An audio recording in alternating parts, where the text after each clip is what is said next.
ओम शांति to all the divine souls. आप सभी बहुत अच्छे होंगे, होप सो। आज की मुरली का टाइटल है रूहानी ज्ञान योग के ज्योतिषी, और ये मुरली है आपकी 18 मई 69 18 मई 1969 की ये मूवी कह रही हूँ, सॉरी, मुरली है। और वैसे ये भी मूवी ही है, एक तरह से चल रही है, जो बाबा एक तरह से इस पूरे ड्रामा का एक सार हमें बता देते हैं, है ना। तो जी शिव भगवान आज पहला मोस्ट इम्पॉर्टेंट पॉइंट, हम भले अकेलेपन में कुछ करते तो भी सृष्टि के सामने है। सारी सृष्टि की आत्माएं चारों ओर से हमें देख रही हैं। कितनी बड़ी बात बोल दी कि हम अकेले में भी कुछ भी कर रहे हैं तो भी हम पूरी सृष्टि के सामने हैं, और सारी सृष्टि की आत्माएं चारों ओर से हमें देख रही हैं। तो बाबा ने कहा है तुम्हें ऐसा समझ के चलना है, क्योंकि देखो, जब किसी की भी नज़रें हमारे ऊपर नहीं होती है, किसी के एक तरह से कह लो कि हमारे कर्मों के ऊपर सभी की आँख है, अगर ये सोच कर चलेंगे तो बहुत ख़ास अटेंशन रहता है। तो बाबा बोलते हैं जैसे एक्टर्स को भी अटेंशन रहता है ना, तो वो देखने वाला जो होता है ना, उस टाइम पे वो अलबेला नहीं हो सकता है, और जब कोई भी नहीं होता ना देखने वाला, तो वो अलबेलापन रहता है। तो देखो, जो तुम्हारा ये रिकॉर्ड है आत्मा के अंदर भरा जा रहा है, पूरे 84 जन्म का ही समझना, तो कितना ज़्यादा हमें अटेंशन देनी चाहिए इसके ऊपर कि थोड़ा सा भी ऊपर नीचे ना हो। अगर, और ये देखो, छोटी सी पॉइंट अगर माइंड में रह गई, क्या सच में लगता है कि हम कोई भी ऐसी हरकत कर सकते हैं कि जिससे हमारा पद कम हो, जिससे हमारी आत्मा की ज्योति कम हो, हमारा पुरुषार्थ कम हो? पॉसिबल ही नहीं है कि हम कोई पाप कर पाए, इम्पॉसिबल। अगर ये पता रहे कि हर वक्त तुम्हारे ऊपर नज़रें हैं, तो ये बहुत इम्पॉर्टेंट है। नेक्स्ट पॉइंट है, आज मुरली का टाइटल क्या था कि रूहानी ज्ञान योग के ज्योतिषी। तो देखो, अब उसी से जुड़ी हुई पॉइंट आ गई कि कोई भी व्यक्ति सामने आए तो आप लोगों को तो एक सेकंड में उनके तीनों कालों को परख लेना चाहिए। एक तो पास्ट में उनकी लाइफ क्या थी, वर्तमान समय उनकी वृत्ति दृष्टि, और भविष्य में कहाँ तक ये अपनी प्रारब्ध बना सकते हैं। तो तुम्हें ऐसा ज्योतिष होना चाहिए, समझे कि क्या बोला है, तीनों कालों को परख ले। कोई भी व्यक्ति सामने आए तो उसकी सारी बातों का हमें पता हो जाए कि पास्ट में वो क्या करता था, कैसी थी उसकी लाइफ रही होगी, प्रेजेंट में उसकी वृत्ति क्या है, दृष्टि क्या है, और उसी के अकॉर्डिंग फिर भविष्य में उसकी क्या प्रारब्ध बन सकती है, ये तुम्हें पता होना चाहिए। वर्तमान समय बाबा बोल रहे हैं कि जो आने वाला है ना, कब बोल रहा था ये 69 में, कि वर्तमान समय जो आने वाला है उसमें अगर यह गुण नहीं होगा, कमी होगी, तो धोखे में आ जाएंगे। कई ऐसी आत्माएं आपके सामने आएंगी जो अंदर एक और बाहर से दूसरी होंगी। परीक्षा के लिए आएंगी, वो तुम्हारी परीक्षा लेने कि तुम कितने पक्के हो, क्या है। तो देखो, अगर तुम्हारी परखने की शक्ति नहीं है, वो रूहानी विद्या से तुम ज्योतिष नहीं बन पाए, तो तुम कैसे कैसे उन चीज़ों को हैंडल कर पाओगे, धोखा खा लोगे फिर तो, बाबा कह रहे हैं। और बाबा ने क्या कहा, इसलिए ध्यान रखना है कि कोई भी आए, यह किस लिए आया है, उनकी वृत्ति क्या है, और अशुद्ध आत्माओं की भी बड़ी संभाल करनी है। ऐसे ऐसे केस भी बहुत होंगे दिन प्रतिदिन, क्योंकि पाप आत्माएं तो बहुत होती हैं। तो ये मैं पूरा पैरा थोड़ा सा बता ही देती हूँ, क्योंकि ये माइंड में ना क्लियर होना चाहिए, पॉइंट बहुत ज़्यादा इम्पॉर्टेंट है कि कितना बड़ा टाइटल तुम्हें दिया जा रहा है। क्या सच में एक तरह से जादू जैसा नहीं लगता कि ऐसी इतनी कैपेसिटी है कि तुम किसी के पास प्रेजेंट फ्यूचर देख लो? सच में किसी ब्राह्मण आत्मा के अंदर जो भी है इस टाइम पे इतनी पावर है, सोच के देखो कितनी बड़ी चीज़ है ये, बहुत बड़ी है।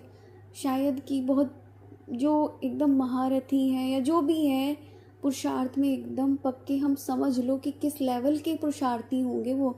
हम अपने आप को पक्का अगर समझ भी रहे हैं तो यहाँ से चेक कर लो एक बार, वही कल वाला पॉइंट था ना कि चेक होना चाहिए सोल के लिए सब जगह। तो यहाँ से कर लो चेक कि इतनी हमारी बनी है।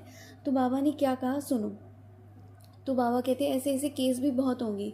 दिन प्रतिदिन पाप आत्माएं तो बहुत होते हैं, आपदाएं, अकाले मृत्यु, पाप कर्म बढ़ते जाते हैं, तो उन्हों की वासनाएं जो रह जाती हैं वह फिर अशुद्ध आत्माओं के रूप में भटकती है। इसलिए बहुत बहुत संभाल करनी है। देखो, उनकी कुछ अधूरी डिज़ायर्स होती है जो पूरी नहीं हो पाती, और उन डिज़ायर्स को पूरा करने के लिए अब देखो, आत्मा को कर्म के लिए शरीर चाहिए ही चाहिए। अगर शरीर ना हो तो वो कर्म कैसे करें।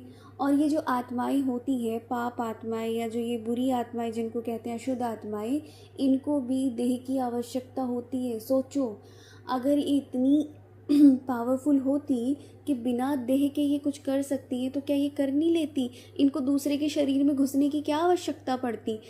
कभी सुना है कहीं से या कभी देखा हो कि किसी के अंदर दूसरी अशुद्ध आत्मा प्रवेश करती है, फिर वो अपनी अधूरी इच्छाएं कि मुझे तो ये खाना है, मीठा खाना है, मिठाई लेके आओ मेरे लिए, सब क्या है? ये इनकी अधूरी इच्छा है कि उसको कुछ मीठा खाने का मन था, कभी रह गया, मंगाएंगे वो कोई भी ऐसी चीज़ मंगाएंगे। कुछ बहुत ही ज़्यादा एकदम डेटोरेटेड सोल्स होती हैं, वो क्या है, शराब मांगेंगे, सिगरेट मांगेंगे, किसी के तन में घुस के। किसी को कपड़ों का चाह था तो हाँ, मेरे लिए इतने मतलब कपड़े बना के दो, मुझे कपड़े सिला के पहनाओ तो मैं ये शरीर छोड़ दूँगी, मुझे ये खिलाओ पिलाओ, मुझे यहाँ लेके जाओ तो मैं चली जाऊँगी। तो कहने का मतलब सोच रहे हो कि आत्मा का लेवल क्या है? जो आत्माएं पूरा ज़िंदगी, लौकिक में भी देखो, दुनिया में भी देखो, आत्माएं पूरा ज़िंदगी जिन चीज़ों में लगी हुई है, एट लास्ट कितनी अधूरी इच्छाओं के साथ वो मरती है। और बाबा हमें क्या सेटिस्फाई होना सिखा रहा है, हर चीज़ में सेटिस्फाई हो जाओ तुम्हें किसी भी चीज़ की अप्राप्ति नहीं होगी। और ये हकीकत है, सिर्फ अपना मन बहलाने के लिए नहीं है कि हाँ भाई तुम्हारे पास ये चीज़ नहीं है, तुम सेटिस्फाई हो जाओ, कोई बात नहीं, संतुष्ट रहना नहीं। एक्चुअल में जब तुम सेटिस्फाई हो जाते हो ना, तुम नहीं चाहोगे, सामने से प्रारब्ध आएगी, तुम्हें चल के सामने से आएगी, तुम कहोगे मुझे ये चीज़ नहीं चाहिए, नहीं, खाना पीना सिंपल है, ठीक है, एक से एक बढ़िया चीज़ें तुम्हारे सामने आएंगी, तुम्हें बढ़िया पहनने को, बढ़िया खाने को, चारों तरफ से बोलते ना, जिसको रहमत बरसती है, बरकत बरसती है, वो बरसेगी। सिर्फ कहने के लिए, तुम्हें ऐसे दिल को तसल्ली देने के लिए नहीं बोल रहा है कि सेटिस्फाई हो जाओ। तो इसमें सोच के चलना। तो देखो, तो बाबा ने पता है क्या कहा कि इनको भगाने के लिए कोई भी अशुद्ध आत्मा आती है तो क्या करते हैं, जैसे धूप वगैरह चलाते हैं, आग में कोई चीज़ डाल के तपा देते हैं, लाल मिर्ची खिलाते हैं। तो बाबा ने कहा तुम्हें क्या करना है, हर कर्मेंद्रिय को योग अग्नि में तपाना है, अंडरलाइन, फिर कोई वार नहीं कर सकेंगे। क्लियर?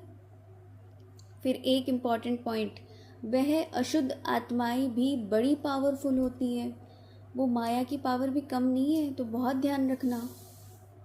नेक्स्ट पॉइंट कि स्नेह बाप दादा और दैवी परिवार से करना है, बाकी सभी से शक्ति रूप से सामना करना है।